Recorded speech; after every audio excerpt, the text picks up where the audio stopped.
Oh my God. My mom listens to all my podcasts. She was like, I love Mel. She was great. That's so fun. It was so funny. And she's like, you need to have her on more. So I'm like, okay, mom. Oh, that's sweet. It was funny. All right. Right. All right. So let's kick it off. Let's kick it off. What? I don't even know how long this has been recording. So whatever. Oh, it's 111. Let's do it. Let's do it. Hello, friends. Hello and welcome. Welcome back to your November forecast podcast. Wait, hold on. Let me do that again. Hi, everybody. Welcome back, friends, listeners, to your November forecast. It's me, Kate Heinricher, and my wonderful co-host, Mallory Hasty. Mallory, welcome back to the podcast. Hey, friends. Hey, Girl in the Galaxy listeners. How are you doing today, Mal? Oh, I'm wonderful. I'm getting revved up for the November astrology. We just were talking about, how to prepare for this very interesting month ahead. We definitely have a different vibe than October, so we're really switching gears here. Absolutely. I'm so excited to have you back on the podcast. We had a lot of listeners reach out and speak very highly of how much they enjoyed your interpretations for October, because it was quite a month of astrology that we unpacked. And I even re-listened to a little bit of it as the month unfolded, and it was just a wonderful conversation. So I'm really excited to have you back while Jordan's on a bit of a hiatus. And this is just going to be a lovely treat talking about November. So for any new listeners out there, if you'd like to follow along with Mal and I as we talk about the astrology of November, you can download your free monthly astrological calendar that's linked below in the show notes. But in general, if you're new to listening, we are first going to do a little reflection on the prior month. So we're going to reflect a little bit on October because, astrology is not just a tool for forecasting, talking about the energy to come. It's also a wonderful tool to reflect on what's happened. Then we're going to do a quick monthly overview, kind of the general vibes and the general astrology for November. And then we're going to go through week by week and talk specifically about the transits and the lunations and what they mean and how to prepare for it. So if you have a short attention span, you'll probably check out about 30 minutes in when we're done reviewing and doing a little overview for November. If you're an astrology enthusiast, you can keep listening, listen throughout the month to what we have to say for November. And just some other tips for listening. Mal and I are going to talk in broad strokes about the astrology, and it will land differently and manifest differently in everyone's charts. So if what we are saying gets a little too technical, because Mal and I both are professional astrologers, we both speak the language. So if we get a little too technical, just focus on the message, just focus on our words and the wisdom that we have to share, and follow along and just jot down whatever resonates with you. So let's dive in, Mal, on our reflections from October. So would you like to start us off here? Or do you have any major reflections on October? There was so much Libra energy going on. We had a Mercury retrograde in Libra. Mars was in Libra. It was Libra season. What are your reflections? Any final thoughts, notes on that energy? Wow. Yeah. Well, I remember last month we were talking about how October is spicy, how October was spicy. Tie hot. Tie hot. Yeah, tie hot. And I feel like it definitely rang true throughout the month. Mercury retrograde in Libra was really challenging, I think, on all different kinds of levels. Some Mercury retrogrades feel more psychological, and then other Mercury retrogrades feel more literal, like my car is breaking down, I lost my keys, I need a new computer. And I feel like this Mercury retrograde in Libra was all of it. It was like mental, physical, psychological. It was just all of it. So I'm really happy now that as we are recording, Mercury, she's speeding up in Libra, and she's going to get out of Libra by the beginning of November-ish. So we're only in a Mercury Libra period for just a little bit longer. So yeah, how did the Mercury retrograde hit you? God, well, I mean, it manifested so literally in my life. I mean, I'm not going to go into too many details because we want to stay focused on the astrology, but that Mercury retrograde conjunct Mars, conjunct the sun over the weekend of October, 10th, 11th, 12th was so spot on for me personally. I'm a Cancer rising, so it's happening in my 4th house. So I have that energy literally manifest in my living situation. It was really incredible to see how that tracked for me personally.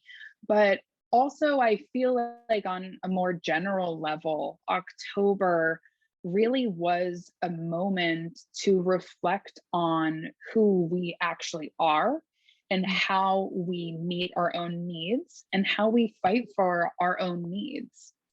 And there was a lot of energy in October about how we find that healthy sense of self assertion.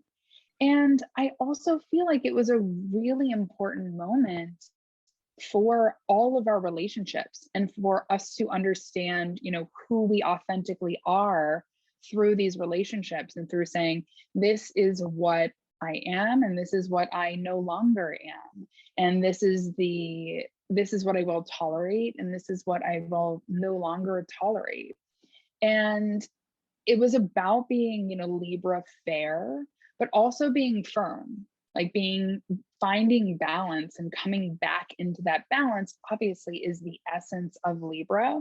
But I feel like that balance and coming back into homeostasis requires self-awareness and to know, where am I giving up too much of myself and where have I lost parts of myself, I think was another big theme for October in general that really kind of peaked around the 20th, I think, with that full moon in Aries. But in general, I think that there's a lot of almost even maybe necessary confusion, necessary rethinking, and a weighing of the pros and cons of our lives. But also, I feel like October was a time to see both sides, if not just to strengthen our own argument, if that makes sense. Yeah. Oh, I love that. I think relationships were so highlighted in October, and especially with I would say my transit, like the transit that hit me the most in October was just the Mars Pluto square just a couple days ago on October 23rd, 24th, and that brought up a lot of anxiety, a lot of nervous system deregulation. If you had a lot of anxiety kind of coming out of nowhere during that last week of October, you are not alone. I had that, my clients had that, even my therapist was like, wow, I'm having a lot of anxiety, and like I haven't seen this much anxiety in my client practice since the beginning of the pandemic. So it was a lot. And there is something, we were talking about this, like when everybody in the collective is having like an immense amount of anxiety, I think we all kind of bounce off each other and feel it. And at some point, we do need to surrender and be like, okay, maybe this isn't me. Like maybe this isn't just me. Like maybe it's more of a collective lesson right now. And one more thing I'll mention is coming in with the book recommendations. So all of the relationship stuff kind of brought this book into my life, and I've been recommending this book to my clients for like years, and I had to just get around to read it right now. And it's called Attached.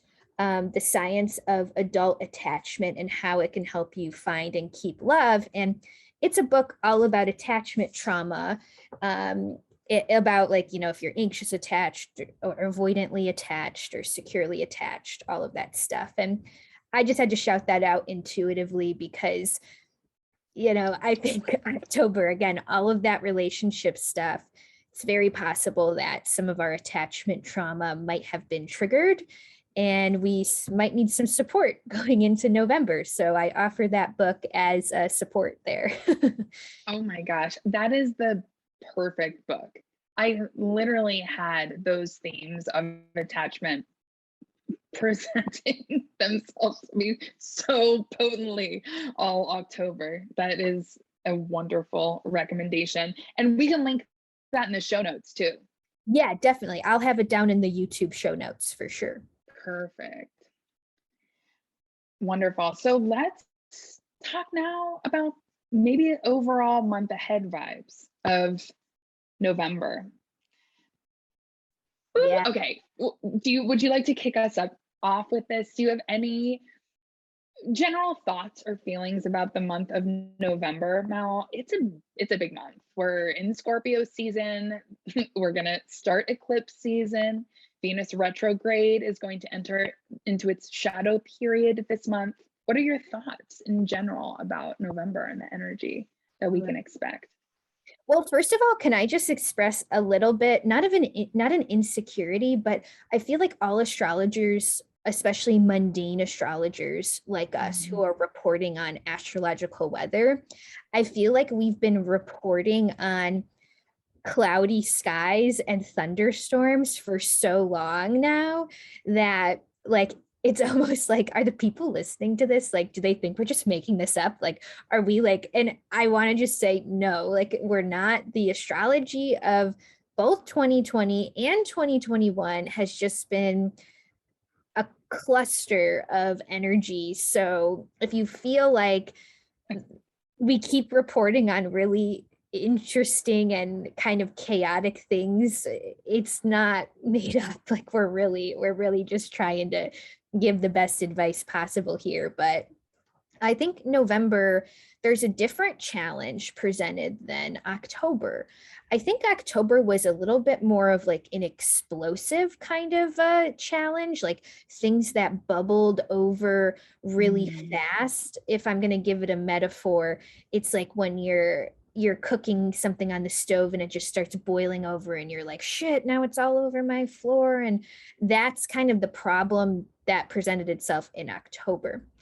November, I'm feeling like our challenge is a little bit more of the mountain, if you will. And I was telling you this, like, you know, think about climbing a really steep mountain and the amount of not only physical endurance and perseverance that it takes, but also mental perseverance and endurance.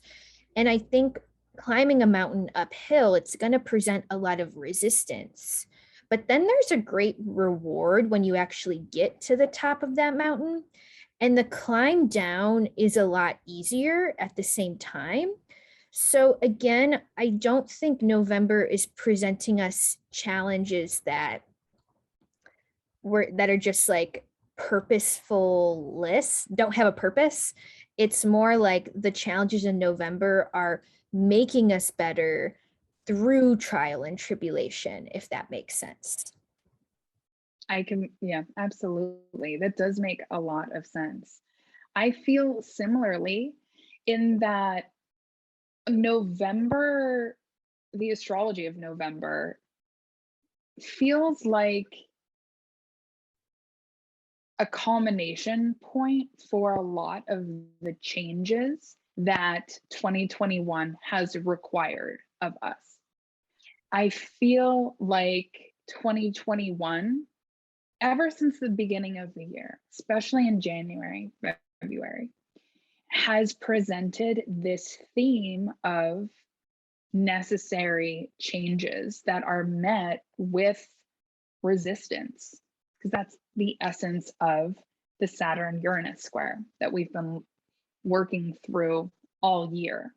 But on an energetic level, I feel like that resistance has kind of felt like that mountain that we climb, because we have to change. That is the necessary, undeniable part of our human experience, is the realities of change and the realities of impermanence. And I feel like November really hones in on the reality of impermanence, on the fact that stagnation is toxic. And the thing about November that really strikes me is the fact that Saturn in Aquarius sits at the focal point of the T square this month, whereas in August, Uranus sat at the focal point of the T square of this fixed T square that we've been working through all year. So perhaps even if you're listening to this at home, think about August and how August felt, and how August maybe forced a lot of change in life that felt uncomfortable, that felt unstable, that felt destabilizing, really. In November, with Saturn at this focal point, Saturn will bring about perhaps more intentional change. Maybe it will feel like we have to cultivate patience, or maybe it will feel like the changes and the movement that we're getting now is more mature, it's more thought through, it's more deliberate. You know, Saturn might feel a little bit oppressive at times, or it can feel mature and deliberate. So I feel like part of the energy of November is us learning how to dance with uncertainty, but also how to make deliberate, authentic, and aligned decisions towards change and towards movement. Does that make sense? Oh, definitely. And I love, like, I don't know if this is the only keyword for November, but I think resistance is definitely at least one keyword for November, in the sense that, yeah, like if this is the culmination of a lot of like the growth opportunities, let's say, that are kind of have built up throughout the entirety of 2021, I think our resistance is pointing to where the opportunity for growth lies. And I see this in my life like so deeply right now. Like there's a few things that I've been resistant to for like a year, and I'm feeling like, shit, like I have to do something about, like I have to face this month. Like really, like I think I do. Like I think it's the time to really look at what I've been putting off and use resistance as a teacher, and even start to get to know our resistance a little bit instead of ignoring it, because sometimes we do get in trouble. That's how we get to stagnation land, is when we say, oh, resistance, I want nothing to do with you. I'm not even going to talk to you. I'm not going to look at you in the eye. Well, guess what? Then resistance is going to be like your evil shadow following you around. Like they're actually never going to get the fuck out of your life. But if you turn around and you're like, oh, okay, all right, resistance, this is like a bad first date. Like I don't actually want to be sitting across the table from you, but we need to get some things sorted out. So have a lunch date with your resistance, I think, this month. That's on the to-do list. I love that. I will have a lunch date with my resistance, and I want to go out for fish tacos. Okay, let's go. We'll have a resistance taco lunch date. Yeah. I love that. I also think it's worth mentioning, before we dive into our week by week, that this month marks the beginning of eclipse season. Now, I subscribe to the Bernadette Brady philosophy that eclipse season begins when the sun is roughly within 17 or 18 degrees of the nodes. So with that broadly, this eclipse season lasts from November 6th roughly to December 12th. And November 6th, so really we're going to be feeling the energies of this eclipse season all month of November and into early December. And then the end of December is just crazy. We have so much to talk about in December, but not to get distracted by that. But eclipse season is really in full swing this November. And the eclipses are changing signs from Gemini and Sagittarius to Taurus and Scorpio, which essentially means that we're going to be feeling a lot of shifts. We have an eclipse in Taurus and Sagittarius this eclipse season. So before I bore everyone to death with all of these details, I just think it's worth mentioning that eclipse seasons are very important energies, especially when they hit your chart really hard. But eclipse seasons, I really do believe, are times when we need to adopt an in with an out with the old, in with the new attitude. We need to let go of the control that we think we have over our destiny or our fate or our decisions, and allow ourselves to be led by the universe. And I really think it's a time where we have to release expectations and just let ourselves be guided. So I think that's also another very pervasive theme for the month of November. Now, what are your thoughts on eclipse seasons or even the change of eclipse seasons this month? Yeah, I think it's going to be interesting because, like you said, the end of this year is busy. Like, it's busy with eclipse season, and we'll talk about Venus retrograde more next month, but we'll touch on that this month. And eclipse season for me does evoke a tarot card, the Hanged One, and it's exactly what you said. It's like surrendering. And it's funny, I actually pulled the card today, so I have them right here. But if you're watching on YouTube, yeah, we know this card. It's the guy hanging from the tree upside down, and it's the surrender card. It's the card where we have kind of no choice but to really listen to what the universe has to say. And I think we could make eclipse season really miserable if our egos are in the driver's seat and our egos are trying to force a bunch of shit. But I always find eclipse season to be much more fruitful, much more cathartic, when I do say, I'm just going to surrender to what is. I'm not trying to make my agenda happen right now. Let's just surrender to what is and see what's coming up. Absolutely. And I think it's worth defining, just because I've gotten into some prickly territory with the whole concept of the ego. How do you define the ego, Mel? And what does the ego mean for you?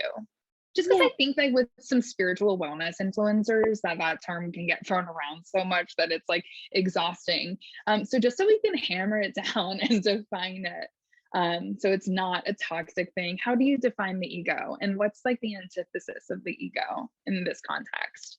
Okay, I love that question, and thank you for actually making me kind of define it, because I totally agree. I think there's so many spiritual terms we throw them around and we don't even know what we mean. So for me, the ego is not evil. It's not something to be destroyed. In fact, I think the ego is the reason why both you and I are alive today. It's kind of the caveman part of us that is concerned with our survival.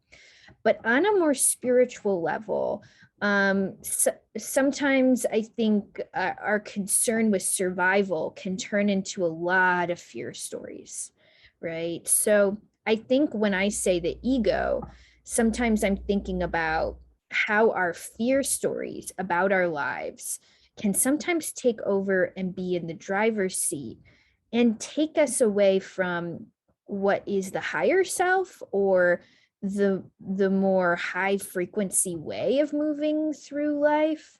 But again, I get caught in my ego story all the time, and ego story can be about self-doubt. It can be about not believing you're capable. It can be about putting limits on what is actually possible in the universe, when in reality we have no idea. I mean, we're not God, we don't know what's possible. So that's my take on it.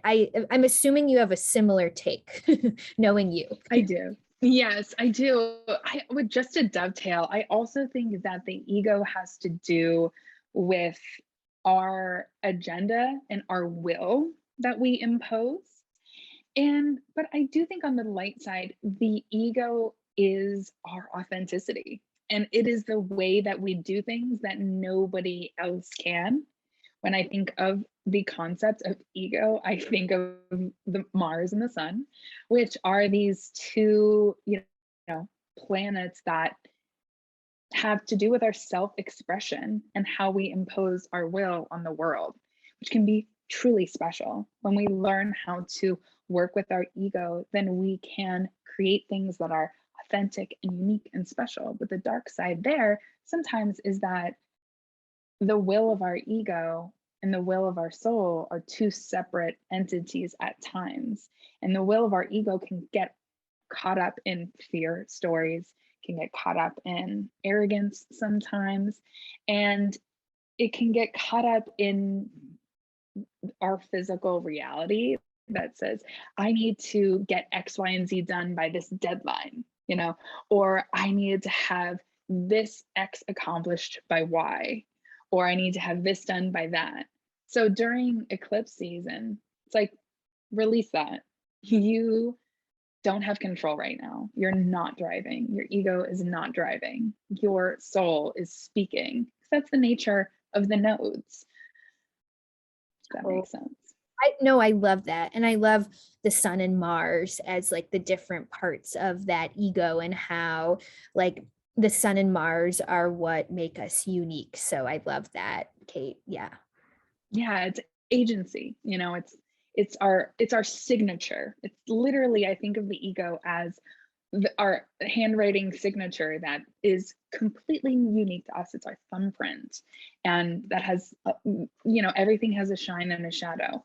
But during eclipse season, not a time to impose that, because it will lead to frustration. And I think that it also, we can even circle back to the theme of resistance. And when we try to impose our deadlines, and when we try to impose our plans too much during eclipse season, it's a recipe for frustration and resistance to something a lot bigger and a lot greater.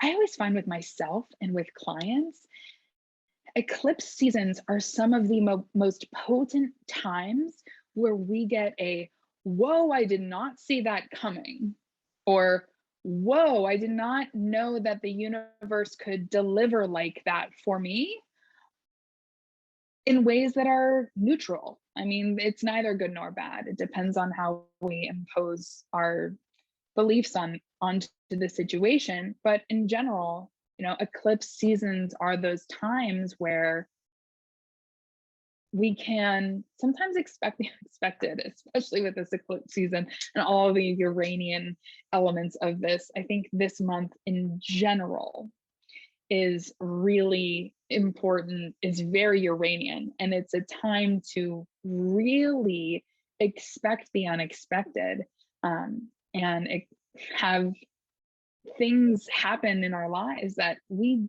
didn't even know were possible. I think is something very potent about this eclipse season.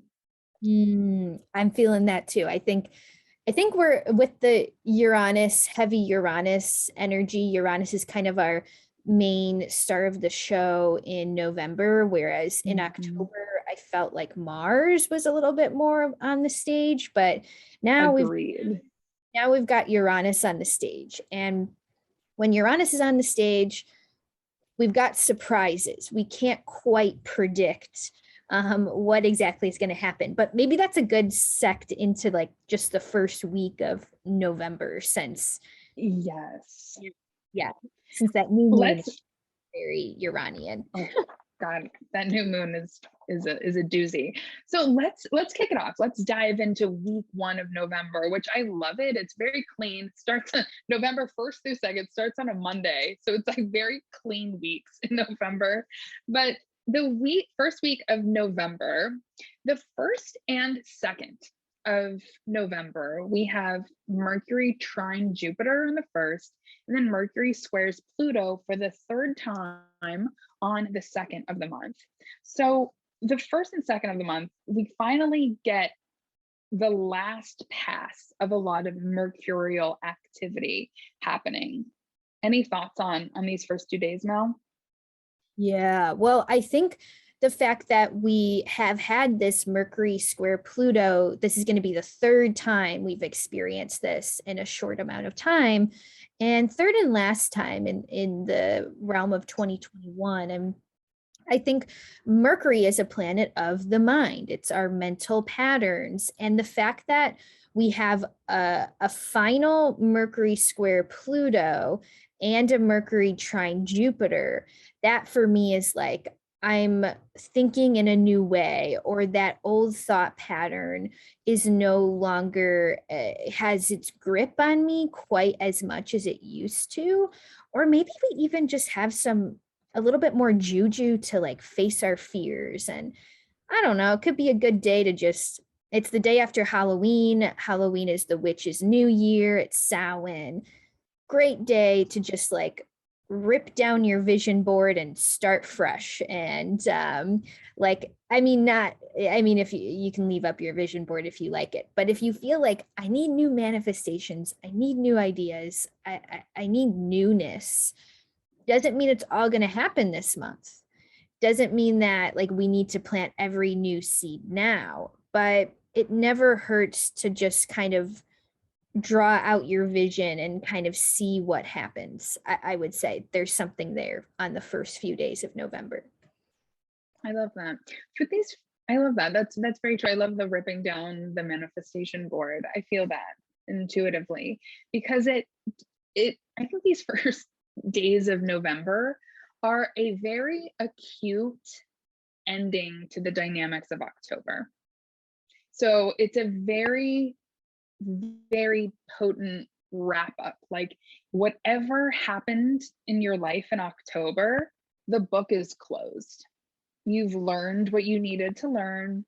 You've got the message that you needed to get. Whether you might feel like you got it or not, you got it.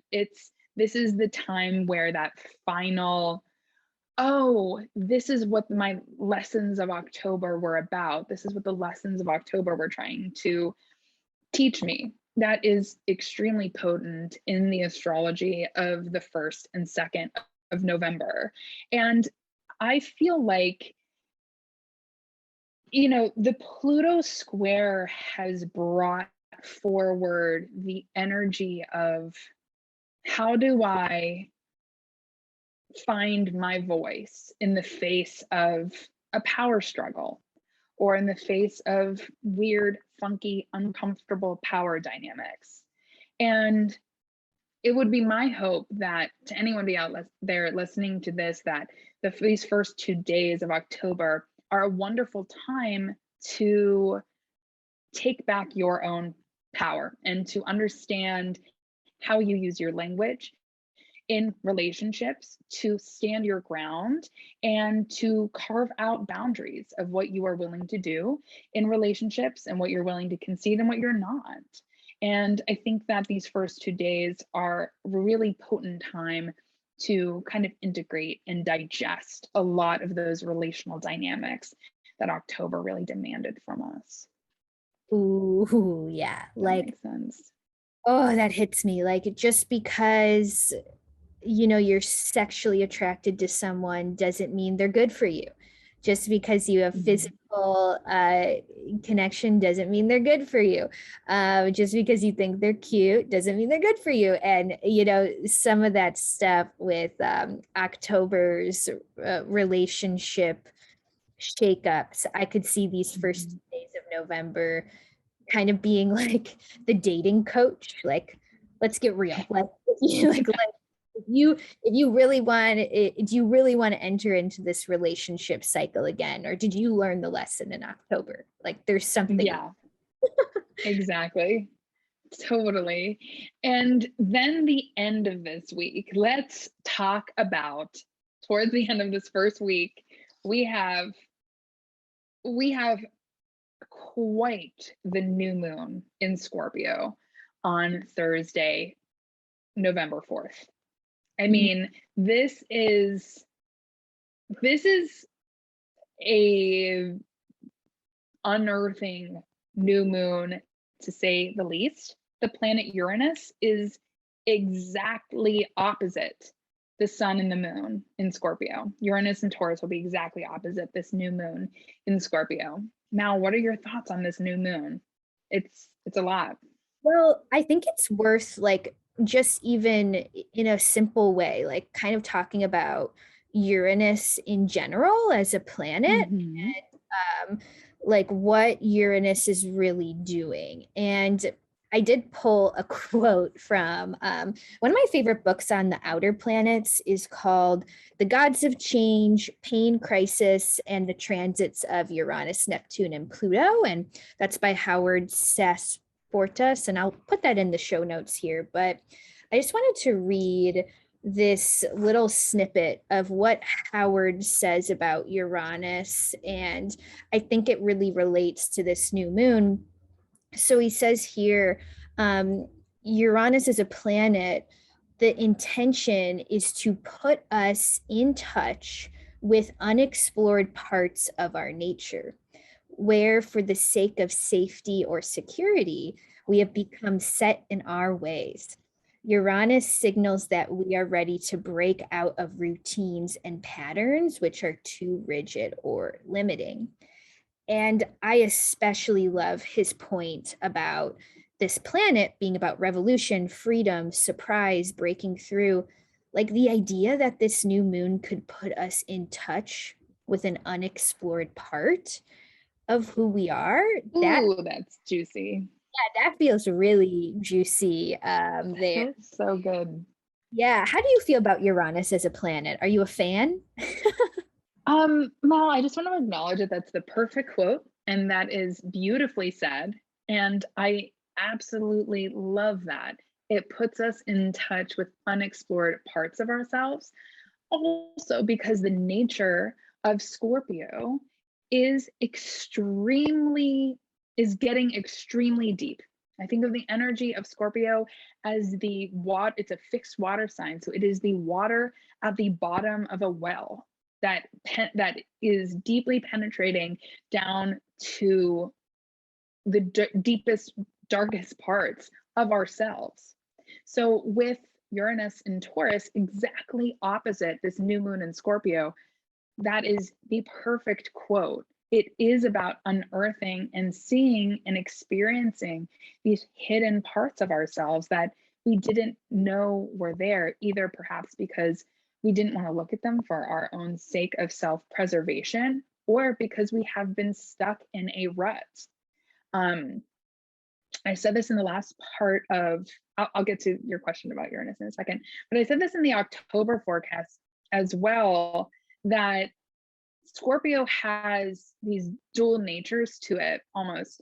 The light side of Scorpio is that constant perpetual change. And the shadow side of Scorpio can be stagnation. So with this energy, we have to choose between staying stagnant or perpetual change and new experiences. And ultimately, the Taurus Scorpio axis is ushering in the energy of stability, Taurus, and instability and chance, which is Scorpionic. But to get to the question about Uranus, I think that Uranus, like everything, has its shadow and its shine. And with Uranus, working with Uranian energy in general is like working with lightning.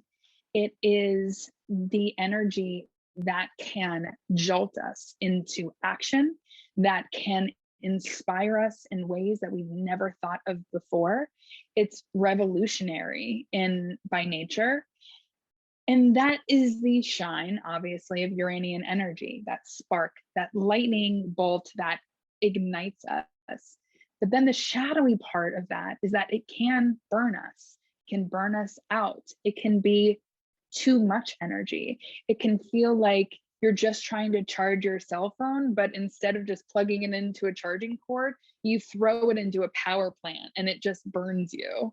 But we are the cell phone in that case. Instead of just getting a normal charge, we get electrocuted and burnt out because that Uranian energy can feel like it's too much, and then it's all happening too quickly, too soon.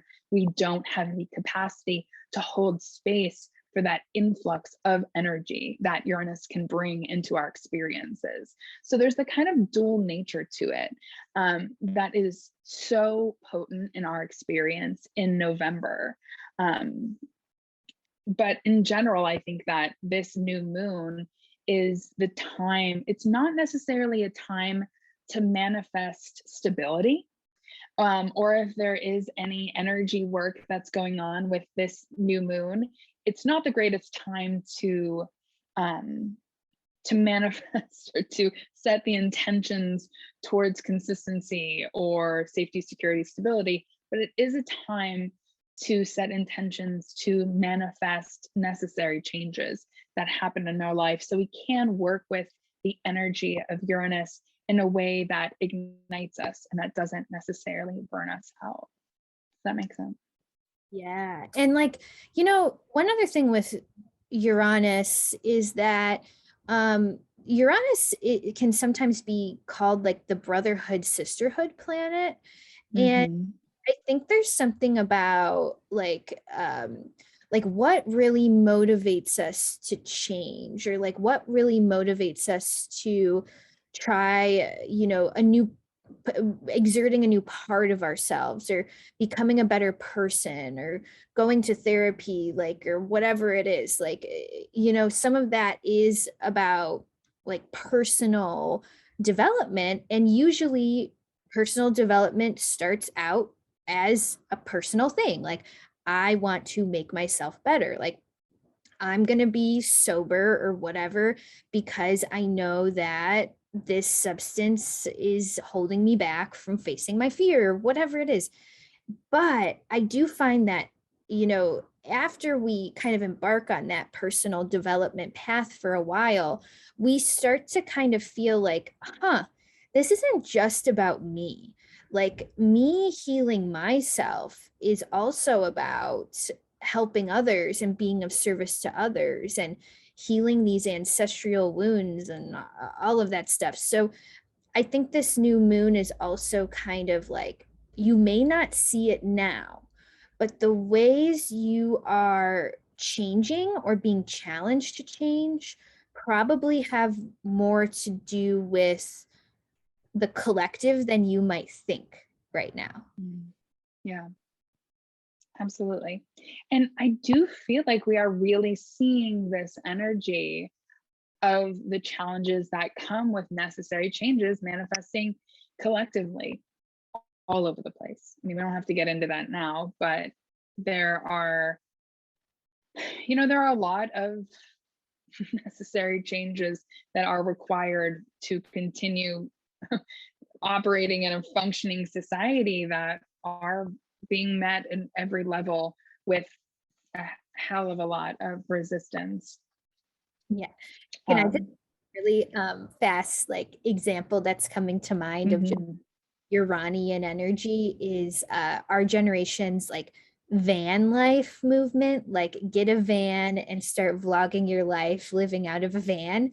That is very Uranian in the sense that I do not want to be an active participant in this society So how do I still exist in this society on my own terms? Like, so I wouldn't be surprised if van life people like in that choice to get a van and go out and explore, maybe they were going through Uranus transit, like maybe like that's just a silly example that I thought of.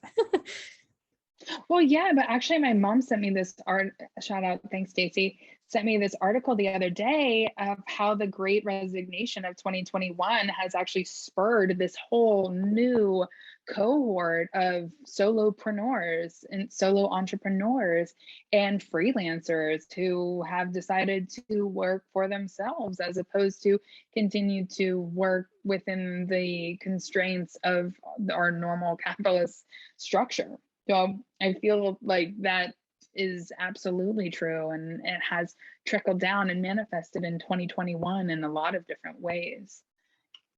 Totally, totally. And one more thing I'll say about this new moon, I don't know if you have any more intuitions, but I also noticed that Venus will be at 29 degrees of Sagittarius. And I think, in astrology, we call the 29th degree the anaretic degree. And it's kind of like a shadowy place for a planet to be. Planets don't love to be at that 29 degrees mark because it's almost like the karmic lesson of that sign is like wrapping itself up in some way.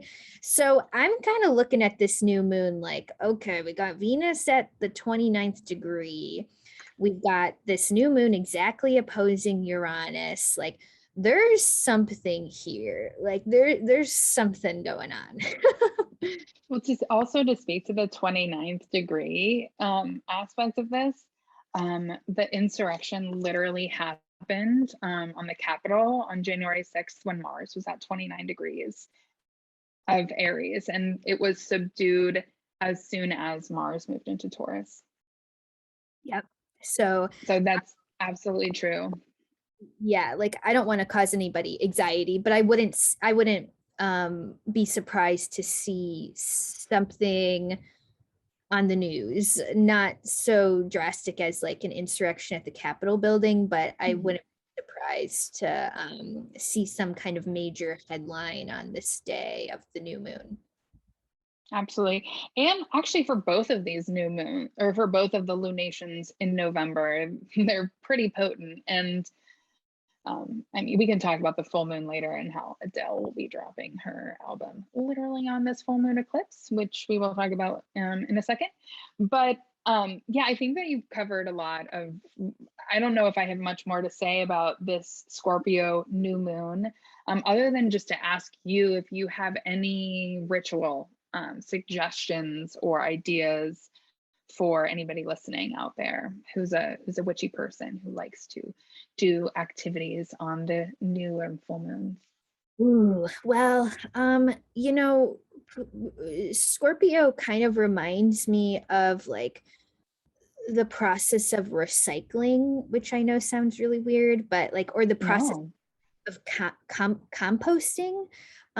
So if we can think about that in like a metaphorical sense, I had a writing professor at my college who would say like, take your shit and turn it into gold. And that's kind of what composting is. Like take literal shit and make it into this like great fertilizer that can really grow your next step. So I think there's like an intuitive feeling about like, what if in this Scorpio energy, what if the thing that is bothering you the most is actually something that you can manifest from? Even my therapist said yesterday, she was so funny on the phone. She was like, we were talking about manifestation, and she was like, Mallory, people manifest things from jail. Like people in jail get married and they manifest. And I'm like, you're kind of right. Like, like this sort of power of how we can exactly manifest things is coming to mind as well. So don't be afraid to recycle or kind of recycle something that you thought was over, thought was useless. you thought it was a um kind of a drawback, and turn A it in. waste of time. Yeah, and turn it into something that could actually help you in this moment. That's what's coming to mind. I'm not sure if that's a ritual for per se, but you could definitely get creative with recycling and composting rituals. I love that. I also, just to dovetail off that, I think that this new moon, again, one is not the time to set intentions for anything that you want like to stably last a long time, but it could be a good time to compost your experiences and use that as a catalyst towards creating and cultivating necessary changes in life. I also think it's worth mentioning that Uranus can give us an electric shock to the nervous system because it does rule over the nervous system. And it would be important to note that on this new moon and in general throughout November, to practice a lot of self-soothing techniques for your nervous system. So on this new moon, if you are feeling stress or anxiety, take a moment and take a ritual bath. Maybe don't drink coffee if you can just, cut back on your caffeine or anything that is overstimulating around the 4th or that weekend. I think that might be a wise idea to help mitigate any anxiety or an overstimulated nervous system. I love that. Yeah, because Uranus does rule over the nervous system, right? So Correct. so any sort of precautions that you want to take, like that can help you feel safe and kind of make your nervous system feel a little bit more grounded, that would be a really good way to use this new moon for sure. Right. And the nature of Uranian energy is like spasmodic. It's like feeling feeling jolts of uncontrollable currents, if that makes sense. So just relaxing, taking it easy, and focusing on structured, stable changes in life. Oh, So yeah. oh, and then it looks like then oh move into Capricorn the next day after that full yeah, moon. big doings the next day. Big doings the next day after this full moon. It's we have 2 of the inner planets changing signs. Venus is moving into Capricorn on Friday, and Mercury is moving into Scorpio on Friday as well. So with this, we are getting a huge tone change.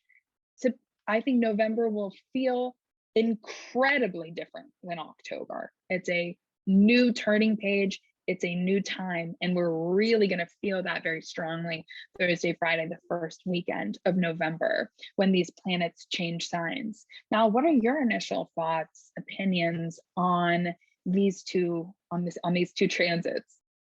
Well, we've had so much stuff in Libra for so long, and I have nothing against you beautiful artistic Libras, but I will say, like, I'm sick of having this pile up of Libra in my chart, just because that whatever area in your chart that's Libra has been like a major focus for like a while now. So it will be nice when this kind of November 5th comes around, when we're like, oh gosh, like at this point everything's out of Libra and there's new challenges elsewhere, which can kind of be a relief that maybe the stuff that was happening in our Libra sector of our house is kind of gonna boil down a bit. But you're very lucky to have a native Venus in Capricorn here with you today. So this will be interesting, my Venus return. And Venus in Capricorn, I'm biased, of course, because this is a natal placement of mine, but Venus in Capricorn is Venus ruled by Saturn. It's a let's get down to business kind of Venus. I'm not messing around. Like, show me your resume on the first date or you're going to get dumped. No, I'm kidding. But, but like, I think Venus and Capricorn can be a really beautifully discerning Venus, who knows what is allowed in their life and what is not allowed in their life. And I love the word discernment for Venus and Capricorn.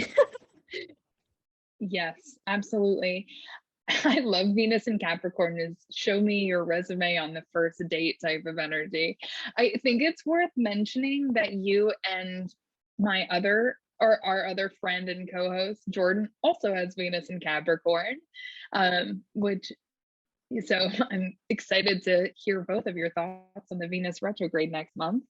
But I love that concept of Venus and Capricorn is show me your resume on the first date. I think this Venus and Capricorn transit is going to again open a new chapter on a lot of themes that will be present in our lives for November, December, January of 2022, and February of 2022. So this November, this transit especially kicks off a lot of themes that are going to be present with us for the rest of the year and for the start of 2022.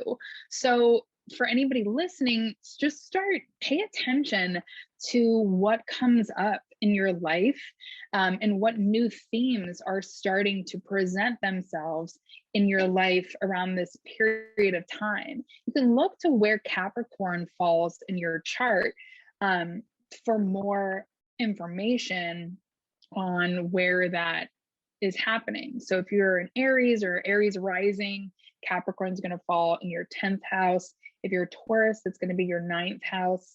Gemini, 8th house. Cancer, 7th house. Leo, 6th house. Virgo, 5th house. Libra, 4th house. Scorpio, 3rd house. Sagittarius, 2nd house. Capricorn, 1st house. Aquarius, 12th house. And Pisces, 11th house. And this area of your chart is really going to be very active from the transition from 2021 to 2022. Very active, which we'll elaborate more on in the December and January forecasts. But it's definitely worth noting that this is going to introduce a lot of different themes. And when I think of Venus and Capricorn, I think of relationships that are highly transactional. I think of relationships that build up status, that can build up reputation. That's either neither a positive nor a negative thing.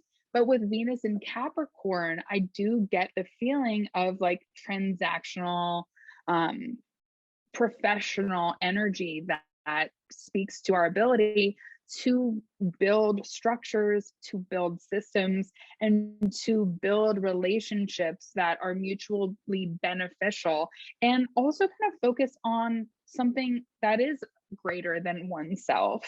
And I think that wherever this dynamic is happening or wherever it's landing for people personally, will speak to a place where we are building relationships that are valuable to our personal interests or even our professional interests as well. Yeah. And, I would say too, like, this is something that I have noticed within my own psyche with the Venus and Capricorn. I do feel like there's a part of me that is kind of hyper aware, especially in romantic relationships. I think I do have the tendency to kind of keep track of like how much I'm giving versus how much the other person's giving. And I do want the transaction to be equal. However, I think, and sometimes that is good to notice. Like sometimes it is good to like be like, hang on, like whether it's a business partnership, a friendship, a romantic relationship, like, hang on, I'm the only one who's made plans, has made moves to make plans for like the past 6 months. Like that's a problem, and but on the other hand, I think that sometimes like transactional nature of Venus in Capricorn is actually a protection against intimacy. And I'm not just saying sexual intimacy, like emotional intimacy, because if I can say, yeah, if I can say like, okay, well, you didn't check my boxes and you fucked up here, and you don't get access to my heart now. See you later. Like, yeah. And I hate to say it because it sounds like I'm an ice princess, which I am, but that's just how it is. But that's the shadow of Venus in Capricorn. Absolutely. And, you know, I know you and Jordan both have Venus in Capricorn, so I don't want to like call you, I don't want to give you too much of a harsh read.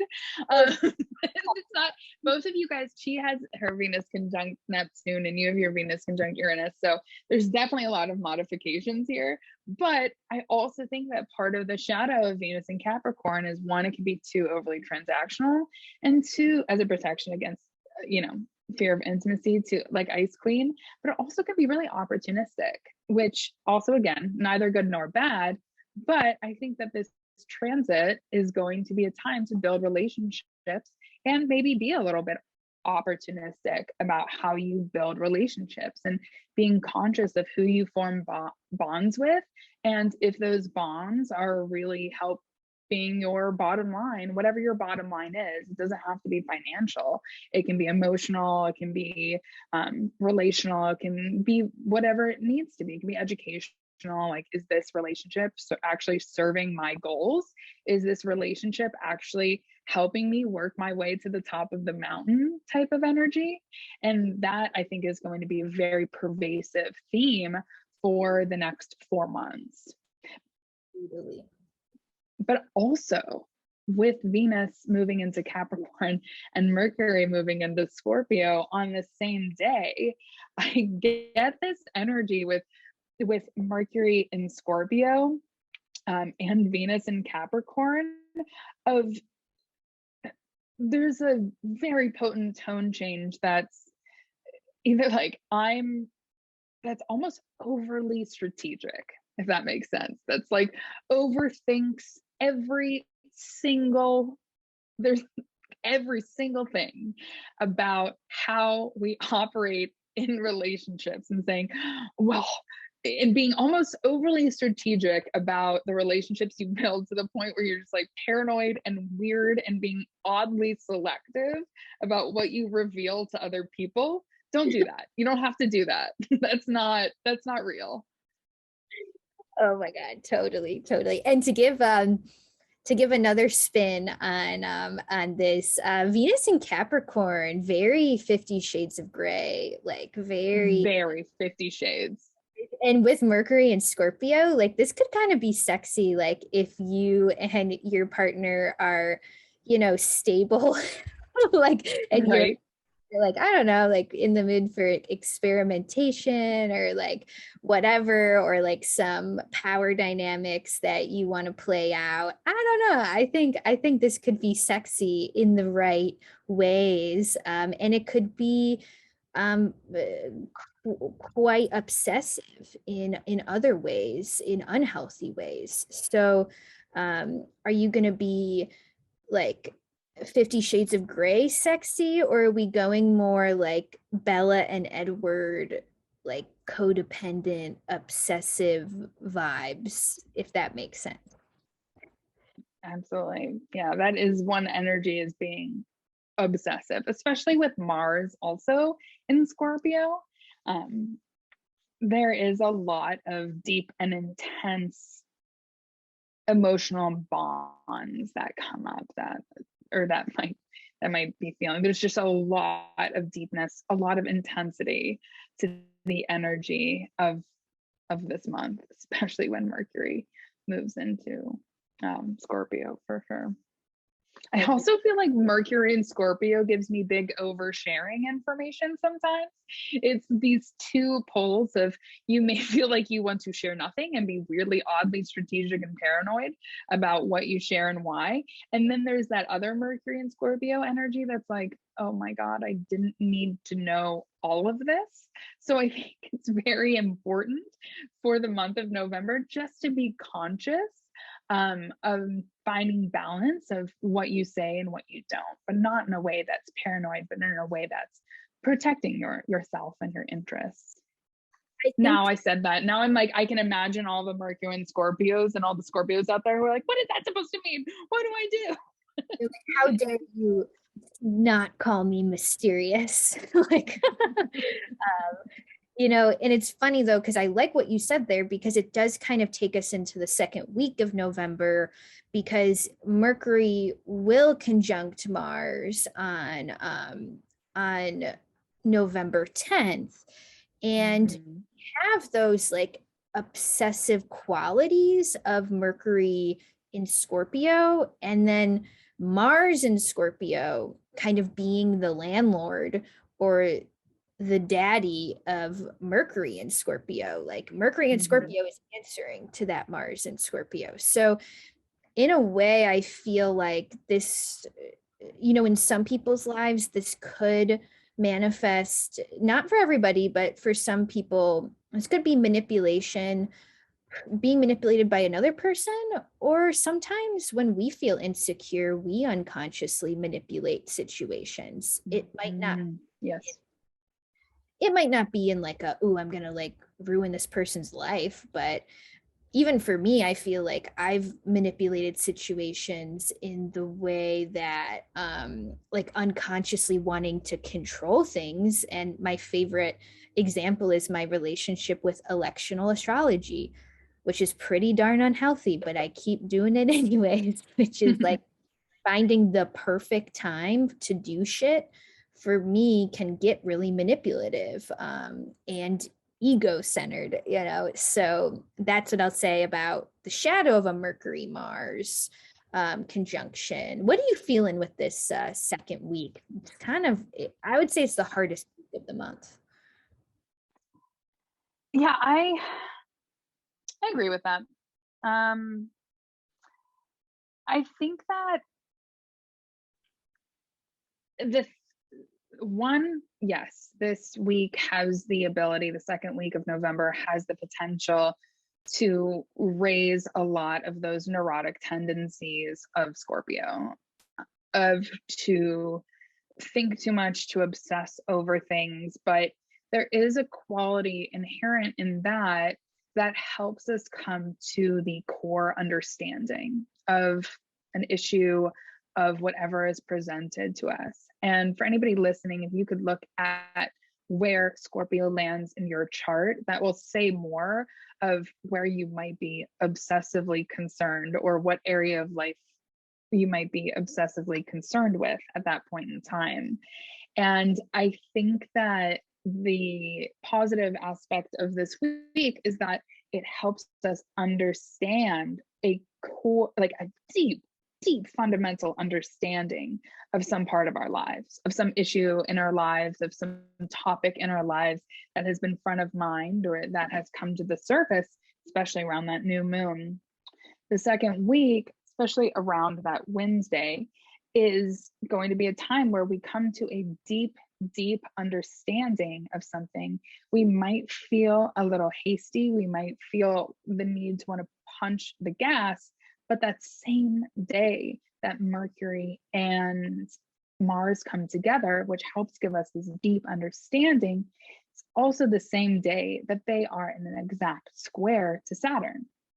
So with that energy, with this impetus towards change, with this lurching forward type of energy, or it's like lurching forward but sinking inward at the same time, Saturn teaches us how to have patience and control with this energy.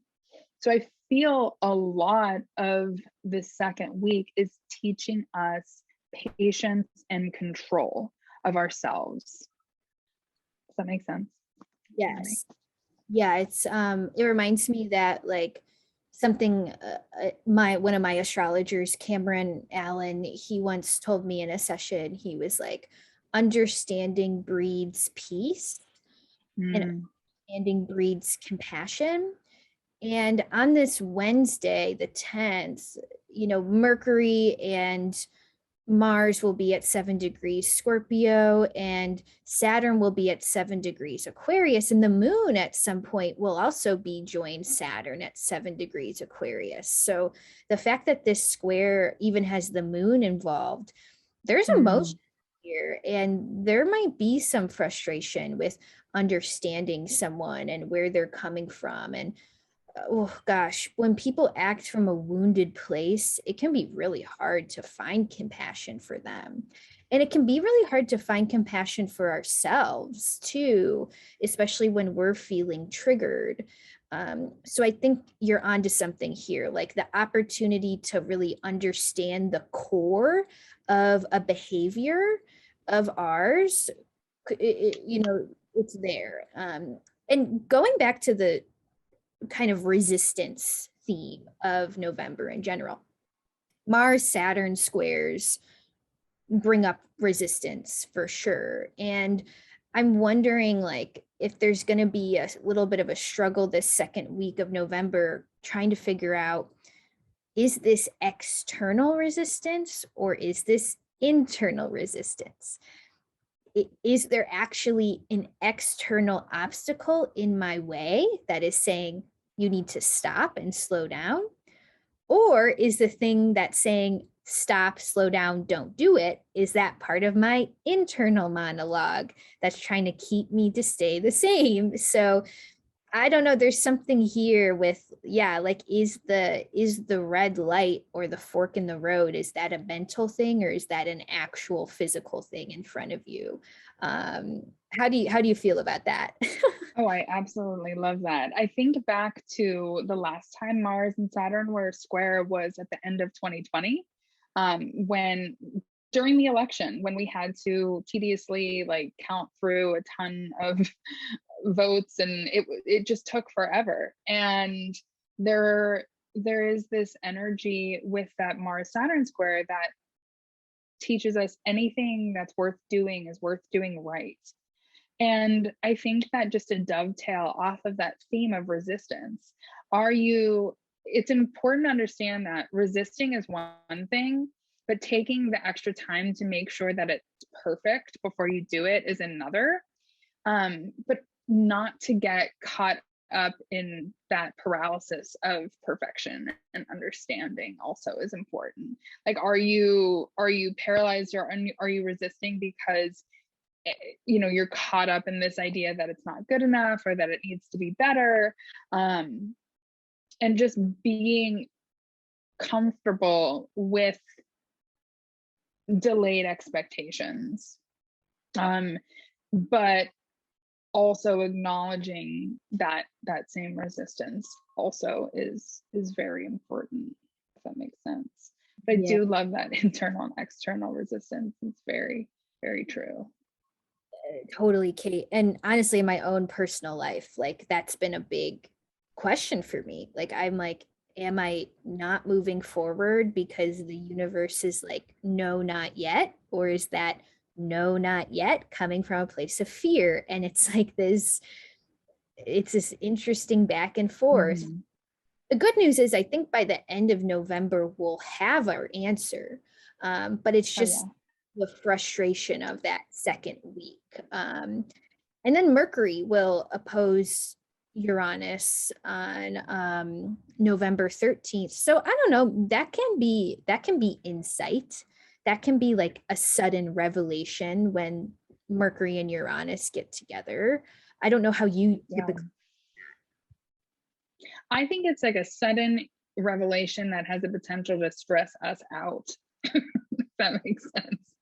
It's like if we can't learn how to be a little flexible, then it has the potential to be stressful, if that makes sense. Because again, with that Uranian energy, this can be anxiety producing. But I think that it is a wonderful time around that, on that weekend, especially on Saturday, to get new solutions to old problems and to really think differently. I think that this is the time to think differently. And then when Mars opposes Uranus the next week, that's a time to act differently, if that makes sense. So this dynamic, what's coming up with Mercury in Scorpio is coming from the depths of our psyche and from the depths of our subconscious. So I also think that it's important to understand that you're going to potentially be encountering what you didn't know you didn't know. And you did your best with the information that you had at the time. But now we have new information and we have to move with that. That's kind of how I feel about that. How are you feeling about the Mercury opposite Uranus on that weekend? Well, I totally agree. And I'm going to see a comedy show that night. And I just feel like that's a good way to use the Mercury Uranus transit. Like go see someone who says something really outrageous, like a comedian, and like use that kind of the channel of this transit to kind of laugh. And Mercury Uranus could also be a little bit of a, like, for my literature people who have read Jane Eyre, like in the beginning of the book where, she stands up to her aunt who's really abusive and she says, "Speak now, I must." And there is something about Mercury Uranus. Sometimes we do need to have a "speak now, I must" moment. Like, we can't hold this inside anymore. Just be careful of how it comes out, because what we say has consequences. So be careful, but also if you feel something that really is stuck in the throat chakra, you need to express that somehow. Yeah, beautifully said. Beautifully said. So if week 2 might feel like the more challenging or prickly week, I think week 3 of November might bring probably the most interesting astrology into the mix for the month. Week 3 is a lot. There is a lot going on. We've got the Sun square Jupiter, which is like probably the least eventful of the week. And then a Mars opposite Uranus. And then we've got a big, bad full moon lunar eclipse. But to start off that week, any thoughts about the Sun square Jupiter on that Monday, or any notes or reflections on that astrology? Well, I'm kind of thinking about how all of the Scorpio squad right now is Mercury, Sun, and Mars. And all of those planets, the Scorpio squad, will square Saturn, oppose Uranus, and then square Jupiter. So Jupiter's kind of like the last stop in this like bit. And I don't think squares from Jupiter are necessarily bad in like a more ancient context of astrology. Jupiter's a benefic planet, and benefics cannot do harm. So even in a square, it's not as ideal as a trine, but still, I think there could be some benefit here, with the Sun squaring Jupiter. And I think what's coming to mind actually with Mars opposite Uranus too that Wednesday, and then later in the week we have the eclipse, like the change that you asked for has arrived, and now you're like, oh shit, like I love that. like that's how it feels. Like it feels like there really is some kind of external movement, and it's like, this is what I asked for, like, are you ready to take it? Like, yeah, I don't know. I love that. That's a great interpretation. It's like, are you ready for your blessings? Can you handle it? I also feel like with Jupiter and Aquarius, and the Sun and Scorpio, those are both areas of the sky that have to do with our connections and our interpersonal relationships, like the people we partner with and the communities that we serve. So I think that this presents this dynamic to start the week of, who are we partnering with? Who do we work with? And what's the audience that we serve together? And who do we align ourselves with and why? And are we comfortable with our alliances? And are we connected to people who really authentically represent who we are and our desires and what we want? But again, that's like that more interrelational dynamic that really causes us to step up and re-examine our networks, our connections, and who we're aligned with a little bit. Kind of what I get from it. Well, I'm glad you brought that up too, because, of lunation, of eclipse is an opposition. It's the sun and moon opposing each other. And then we have Mars and Uranus opposing each other that week. So, and oppositions, just think of an opposition, just take it even out of a planetary context. Like if you're at a four-way stop, that awkward moment where you arrive at the four-way stop at the same moment as someone else, and you both are like waving each other. Maybe this is just a Midwest thing, because like in the Midwest, we tend to drive a little bit more like conscientious of the other driver. But I feel like in the Midwest, it's like no, you go, like they're waving you. And then they're like, no, you go. And then you're like, fine, motherfucker. And then you go, and then they go. And then you have to stop again and do this all over again 50 times. And that's an option for me. Like, it's like, no, you go, like, what are we doing here? Like this tension between us is annoying, but we can get past this. And a lot of the times oppositions do manifest as an external thing, mirroring back something to us, Yeah, absolutely. I love that analogy. That's wonderful. How are you feeling into that Wednesday and the Mars opposite Uranus? I think that this might be the Mars opposite Uranus and the eclipse are what I'm most eager to see this month. How are you feeling about that Mars Uranus opposition? I actually don't mind it out of all of the Uranus oppositions. I feel like it is Mars. It's Mars in Scorpio. Mars is well dignified in Scorpio. And I'm thinking here about Uranus in the tarot.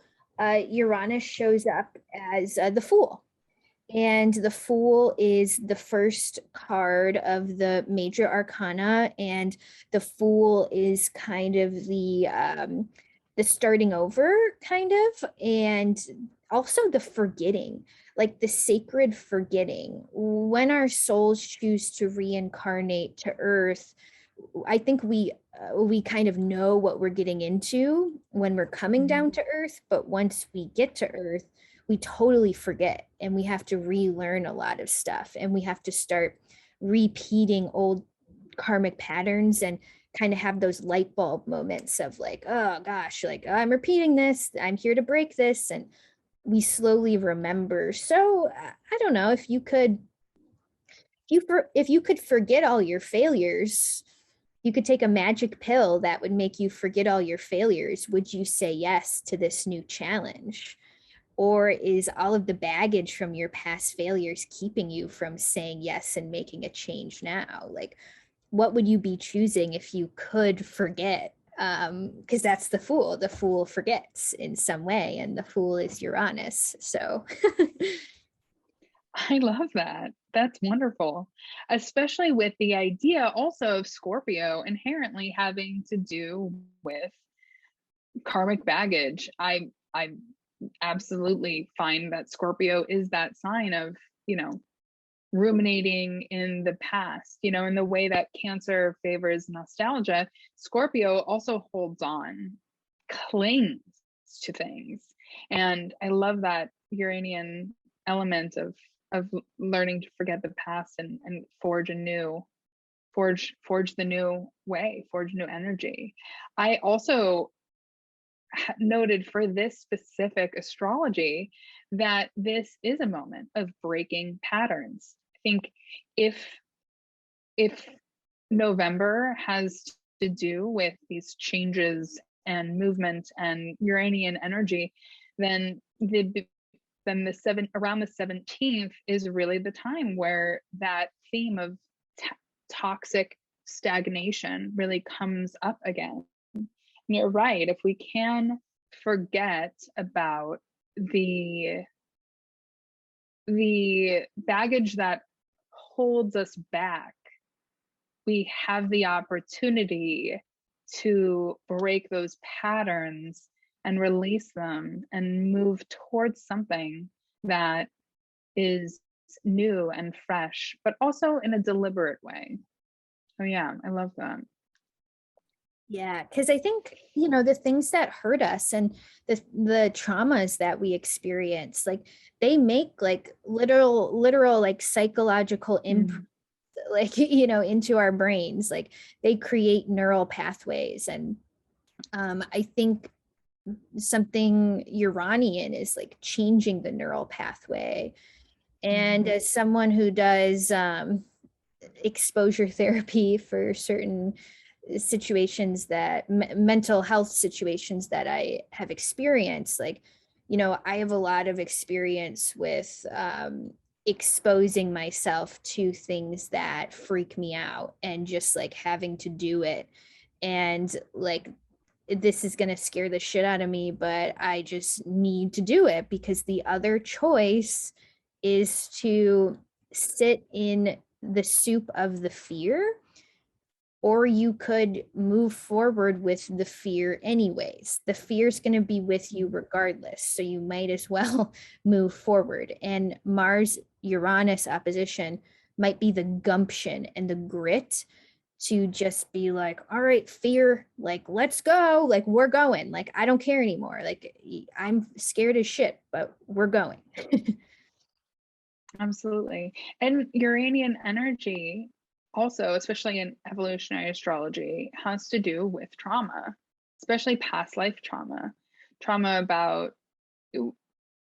regardless, it just depends on, you know, where it falls in your specific birth chart. But I also think of Uranian energy as trauma from unwanted initiation through our life experiences. You know, trauma from being initiated through you know, traumatic experiences that again have left imprints in our neural pathways. And with Mars and Scorpio, it brings a lot of these subconscious traumatic patterns to the surface so that we can acknowledge them, heal them, and hopefully break them. And this being right before an eclipse, during eclipse season, there is an element of surrender that we have to let go of our idea of control and release that constant focus on how do we, that we might not even be conscious of how we are putting armor up to protect ourselves, that it's just keeping us in the same place and stuck in the same routine and in the same rut. And now again, I love what you're saying, by exposure therapy, by opening up, you know, we can release and move into these new ways. And it's such a beautiful time to do this because it's during eclipse season. And that Friday on the 19th, we have this gorgeous Taurus full moon lunar eclipse, which is a really, really big deal. This full moon on Friday, the 19th of November, is going to be just as Venus is entering its shadow period before she goes retrograde in December. And Venus, the ruler of the full moon, will be also exactly trine Uranus. So again, another Uranian lunation. This is also going to be on the North Node. which symbolically is the hand that grasps. It highlights what we are moving towards or where the universe is pulling us. So the energy of this full moon and of this lunar eclipse is revolutionary in nature. And I feel like because Venus is in this very supportive trine with Uranus, healthy integration of these changes that November has been asking of us. What are your major thoughts on this eclipse, Mel? I love it. Yeah, I love the Venus trine Uranus. I love a good Venus Uranus moment as a Venus Uranus native. And I think that I'm just thinking about the fact that, like, what's the karmic lesson of Taurus and the Taurus Scorpio opposition? Because this is where the sun and the moon will be. And I know a little bit about this karmic lesson because I've got my nodes, North Node, Scorpio, South Node, Taurus. And I think the karmic lesson of the Scorpio, Taurus, dichotomy is a lot about hoarding, but it's like, it's material hoarding for Taurus, and it's psychological hoarding for Scorpio. And both have similar end goals, which is to keep the things that we fear away from us. That's why we psychologically hoard our pain or our heartbreak. It's because we don't want to experience it again. And we materially hoard old shit that we know needs to be taken to Goodwill or whatever. We do that because we're trying to hold on to something that is no longer our reality. So there's some karmic things happening on this eclipse, but I think maybe I'm biased, but I think the Taurus Scorpio axis, like, wow, that's fucking transformation. Like if you want a transformation, go check into the Scorpio Taurus hotel. Like, that's where I would go check in, and I'd be like, all right, Scorpio and Taurus, like, show me the way, because this is where I'm coming for my transformation. Right. And I absolutely, it also introduces, again, this is an important month for introducing new themes into our experience that are going to be very, very much present in 2022. This is the first eclipse since 2020 that is not in Gemini or Sagittarius. This is an eclipse that is opening a lot of new themes, a lot of new avenues for our personal transformation and collective transformation. I see this especially with the moon, with this being a North Node eclipse. Generally, when the moon is on the North Node, that represents an energy of a hand that grasps. And when an eclipse is on the South Node, that represents a hand that releases. And with this full moon on the North Node, and with all of these helpful, supportive Uranian qualities, this is a really important time to pay attention to where you are being led. This is a very important time to allow yourself to move and to roll with the punches, which is rather antithetical to the nature of Taurus, which truly values security. But I think that with this energy, we have to understand that true security comes from within ourselves. Taurus is the sign of self-esteem. And the dark, shadowy side of Taurus is that it can overemphasize physical belongings and mistake our physical material experience as security. But that's not true. security comes from within. Our material is just a pleasant reflection of the worth and of the security that we feel inside of ourselves. So if in this moment, if in this eclipse season, anyone out there is feeling shaky or feeling unprepared or not excited about being pulled forward in new directions, know that you are capable of managing and handling all of these changes that life is presenting. And that change is the reality of our lives. It is our nature. When I think of the Taurus Scorpio axis, I always think of the myth of Persephone and Ceres, one of our favorite goddesses.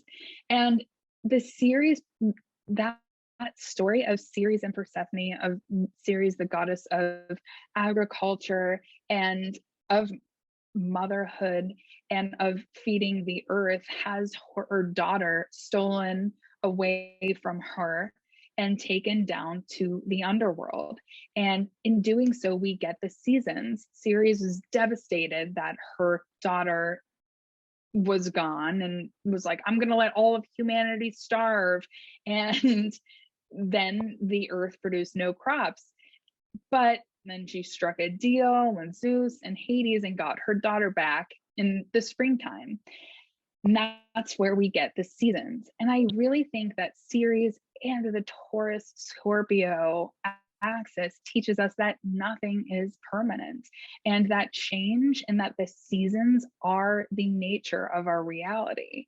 So with this new eclipse season, with these new themes on a collective level and a personal level, I think it's a really, really potent opportunity for us to work towards these new levels of changes that are happening in our lives, and to move with that energy instead of resist it. I love it, Kate. And it just brings us back to the theme of resistance. So there it is. Exactly, right? It all comes back to resistance. I also think it's worth mentioning that this is in a very loose square with Jupiter in Aquarius as well. So I think that is going to also present another layer to this eclipse. And it's going to ask us to tap into our reservoirs of knowledge that we have accumulated over 2021, since Jupiter entered Aquarius in December of 2020. And I think that this is going to feel like, again, being pulled in a new direction, but also a time to consider, while as we move in these new directions and embrace these new changes, what have I learned over the past year? What wisdom do I have with me now that I didn't? What do I know now that I didn't know at the beginning of 2021? And how can I use that towards working through a lot of life's resistance, essentially? Yeah. Amen. Amen. That's the medicine there. That's the medicine.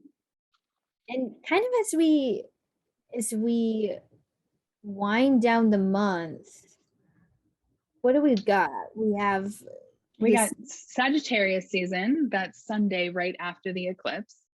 I think that the rest of the month after this week, it's not as wham bam in your face astrology. It's kind of nice. I think actually the end of October, the end of November, Sagittarius season happens on Sunday, which again will bring a little more lightness to our experience. I don't have as much to note for this transit of the Sagittarius season, other than it will bring us a little bit out of the shadows and into a little bit more optimism. I always think of Sagittarius season as the holiday season.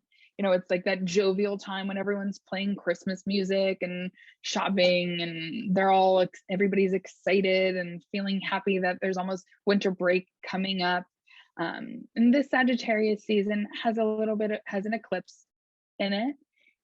And other than that, I think for the rest of the month, this will help us come to certain realizations about the changes that are being really demanded of us. Any thoughts on your end about the Sag season? Yeah, I think I'm excited for Sag season. It feels like the sun is going to run into the south node pretty quickly into, Mm-hmm. so I think that that'll be interesting. I know you have this in our notes, but I do think anytime a planet runs into the south node, it is a purge. So Mm-hmm. maybe this is a good time to just kind of sit with the lessons of this month and how you have been challenged to change. And I kind of like that Mercury is also going to move into Sagittarius, and we're going to have this really nice Sun Mercury Cazimi on November 28th. And a Cazimi is when a planet gets less than 1 degree within the sun's range. And I think this is going to be a really nice moment at the end of the month, that Mercury Sun conjunction on the 28th. Like, you have here powerful insights and wisdom, and I totally agree. I actually think this is a comeback for Mercury, because Mercury was in retrograde in Libra. Then when Mercury moves into Scorpio, they're stuck answering to Mars in Scorpio. Mm-hmm. Mercury is finally like, oh, I can be in Sagittarius, which isn't exactly its favorite sign. In fact, Mercury is actually in its fall in Sagittarius, but still, I feel like it gets some power back when we have this Cazimi moment with the sun. We could see that kind of aha kind of moment coming in. So how do you feel about this last week?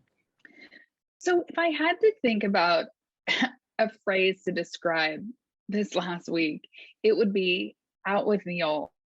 And the beginning of the month is kind of like in with the new. And this last week is like out with the old, which is usually it's out with the old, in with the new.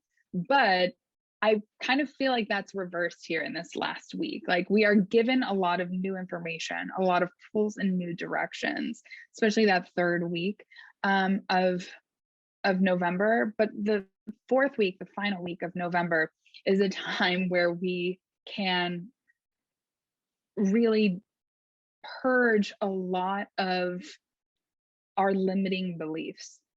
And a lot of limiting beliefs being, that essence of Sagittarius.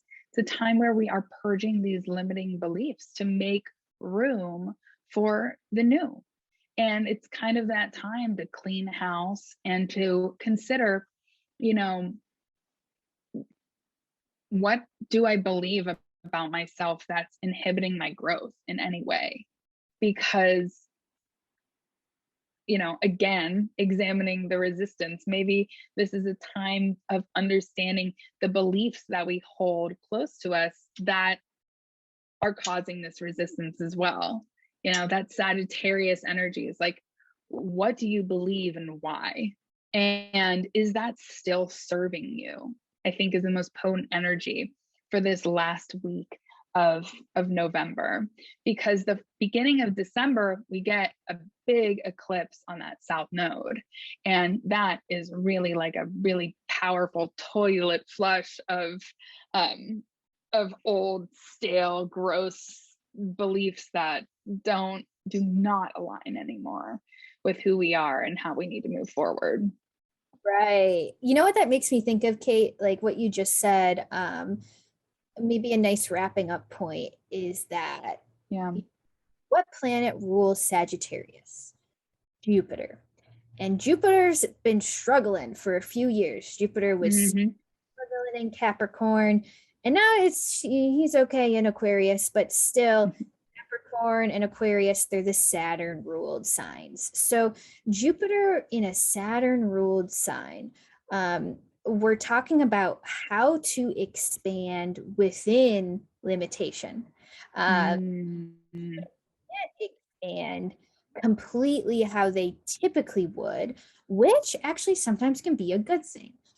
It can be a good thing sometimes to have Jupiter hold back a little bit, so we can kind of figure out what limitations are in front of me, what's presenting themselves as something that cannot be overcome, and how do I overcome the impossible, or the what I assume to be impossible. Is there a solution within this limitation?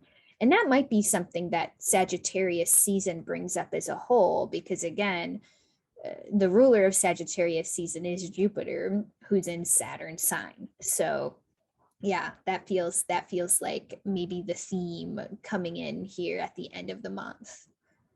Absolutely. Coming in at the end of the month and leads us into a crazy December, which we will talk about next month. Next month, we are going to be back. December is an astrological doozy. It's like, I don't know. I feel like I might sound like a broken record, which might seem like insincere when we say that, November's a lot, December's a lot. Like, it's a lot. This astrology is a big deal. So come back for the December forecast, y'all, because December is a trip. There's a lot coming up in December as we head into the new year. So with that, any shameless plugs at all, Mal? Anything you want to mention? Or do you want to reiterate where people can find you and follow you and get in touch with you? Yeah, well, I think the best place to actually follow me is on Instagram, and my handle is at _ Mallory Hasty.